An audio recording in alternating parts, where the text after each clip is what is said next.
नमस्कार, मैं जानवी प्रोटीन से आर्य की ओर से एपीवाई की पाठशाला में आपका स्वागत करती हूँ। जैसे कि आप जानते हैं, अटल पेंशन योजना भारत सरकार द्वारा मई 2015 में शुरू की गई, जिसका मुख्य उद्देश्य असंगठित क्षेत्र के लोगों के लिए 60 वर्ष की आयु के बाद निश्चित पेंशन प्रदान करना है। ये योजना काफ़ी प्रचलित हुई है और आज तक लगभग 4 करोड़ से भी ज़्यादा सब्सक्राइबर्स 400 से भी अधिक बैंकों के माध्यम से इस योजना के साथ जुड़ चुके हैं।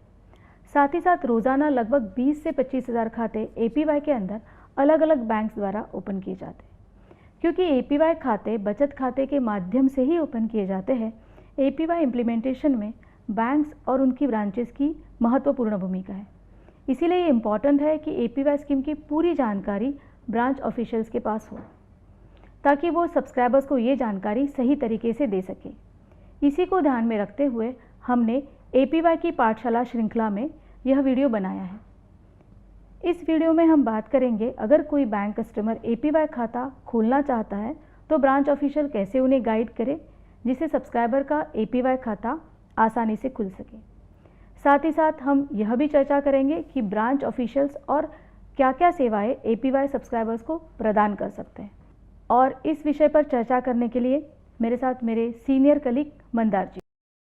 नमस्कार मंदार जी, एपीवाई की पाठशाला में आपका स्वागत है। धन्यवाद जानवी। सर, सबसे पहले हमें ये बताइए कि एपीवाई खाता खोलने में बैंक ब्रांचेस की क्या भूमिका है। जानवी, ब्रांच ऑफिशियल के लिए एपीवाई में सब्सक्राइबर के रजिस्ट्रेशन की प्रक्रिया एकदम आसान रखी गई है। एपीवाई रजिस्ट्रेशन एक्टिविटी को उनके नॉर्मल बैंकिंग ऑपरेशन से जोड़कर रखा गया है। सबसे पहले अभिदाता को जिस बैंक शाखा में उसका बचत खाता है वहाँ एपीवाई रजिस्ट्रेशन फॉर्म जमा करना होता है।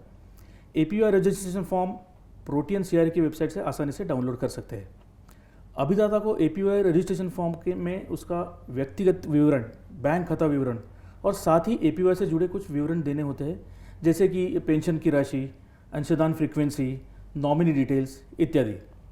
एपीवाई रजिस्ट्रेशन फॉर्म जमा किए जाने पर ब्रांच ऑफिशियल सब्सक्राइबर के बैंक अकाउंट नंबर को कोर बैंकिंग सिस्टम में वेरीफाई करता है। वेरिफिकेशन के बाद उसके पर्सनल डिटेल्स उनकी स्क्रीन पर दर्शाए जाते हैं। रजिस्ट्रेशन की सारी एक्टिविटीज़ को सुचारू रूप से चलाने के लिए प्रोटीन सीआर ने एक एप्लीकेशन बनाया है। ये एपीवाई एप्लीकेशन उनके कोर बैंकिंग सिस्टम में ही उपलब्ध है, जिससे अकाउंट ओपनिंग के समय सब्सक्राइबर के सारे डिटेल्स ऑटो पॉपुलेट हो जाते हैं और उसकी फिर से केवाईसी करने की ज़रूरत नहीं पड़ती है। एपीवाई अंशदान सब्सक्राइबर की एज, पेंशन अमाउंट और फ्रीक्वेंसी चुनने पर ऑटोमेटिकली कैलकुलेट होता है। सभी विवरण सबमिट करने पर प्रान अलॉट किया जाता है। रजिस्ट्रेशन प्रक्रिया पूरी होने के बाद ब्रांच ऑफिशियल को एक एक्नॉलेजमेंट रिसिप्ट सब्सक्राइबर को देनी होती है, जिसमें सब्सक्राइबर के प्रान, पेंशन अमाउंट, फ्रीक्वेंसी का विवरण दर्शाया होता है। लेकिन जानवी, बैंक ब्रांच को 2 बातों का ध्यान रखना बहुत ज़रूरी है। एक, जब भी कोई सब्सक्राइबर एपीवाई खाता खोलने के लिए आता है तो सबसे पहले सब्सक्राइबर से ये जानना बेहद ज़रूरी है कि उसके पास पहले से कोई एपीवाई खाता तो नहीं है, क्योंकि सब्सक्राइबर सिर्फ एक ही एपीवाई खाता रख सकता है। अगर सब्सक्राइबर ने पहले से एपीवाई खाता किसी दूसरे बैंक के पास खोला है तो वो आपके ब्रांच में एपीवाई खाता खोलने के लिए आता है, तो इस स्थिति में बैंक ऑफिशियल को नया एपीवाई खाता ओपन नहीं करना है, बल्कि उसे एग्जिस्टिंग एपीवाई खाते को शिफ्ट करने की सलाह देनी होगी। एपीवाई अकाउंट कैसे शिफ्ट किया जाता है, इसकी चर्चा हमने दूसरे वीडियो में की है, जो इस चैनल पर उपलब्ध है।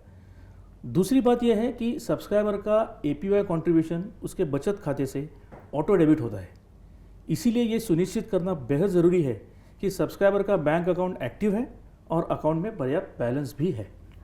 सर, ये तो हुआ कि एपीवाई खाता खोलने में बैंक ब्रांचेस की क्या भूमिका है, लेकिन आगे कंट्रीब्यूशन जमा करने की प्रक्रिया क्या होगी?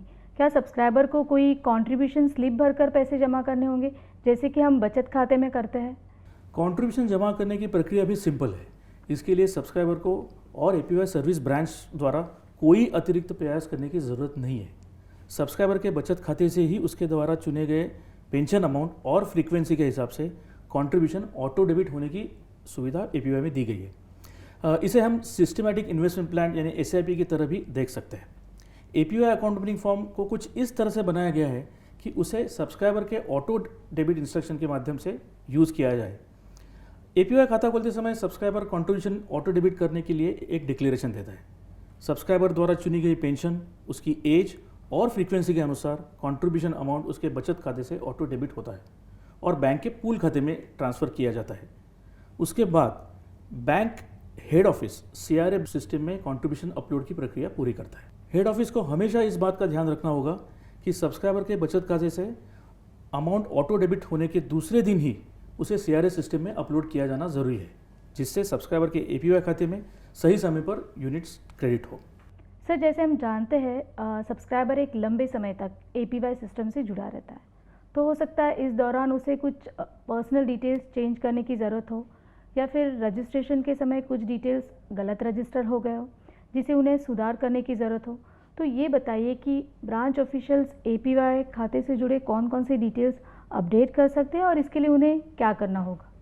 जानवी, जैसे कि हमने पहले भी चर्चा की, APY खाता खुलता ही है सब्सक्राइबर के बचत खाते के माध्यम से, और सब्सक्राइबर को अलग से कोई KYC डिटेल्स भी नहीं देनी पड़ती।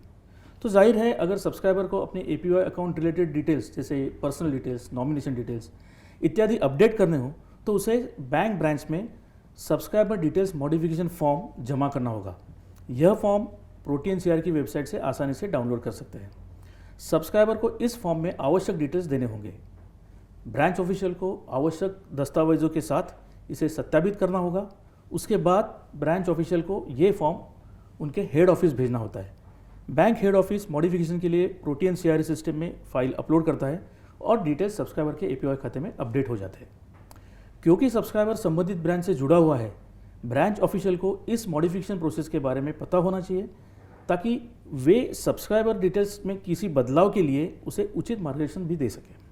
सर, अभी हमने सब्सक्राइबर डिटेल्स मॉडिफिकेशन के बारे में बात की, लेकिन क्या पेंशन राशि अपडेशन के लिए APY में कोई विकल्प उपलब्ध है?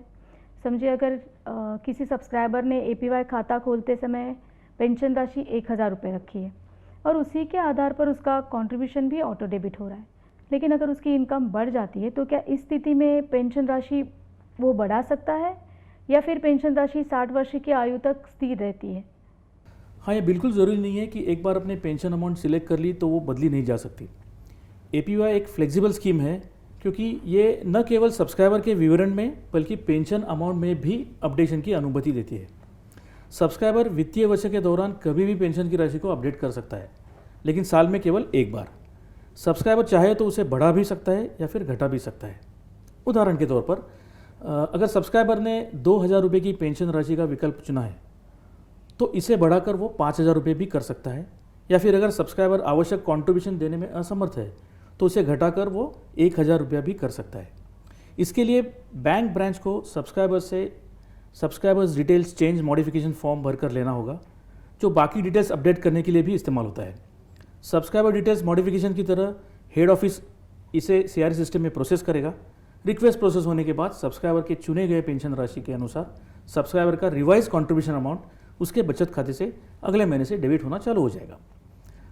यहाँ एक बात मैं अवश्य बताना चाहूँगा कि अगर किसी कारणवश सब्सक्राइबर APY कॉन्ट्रीब्यूशन नहीं कर पाता है तो इस स्थिति में वो अपनी ज़रूरत के अनुसार पेंशन अमाउंट घटाकर APY का खाता जारी रख सकता है, और वो भविष्य में इसे कभी भी बढ़ा भी सकता है।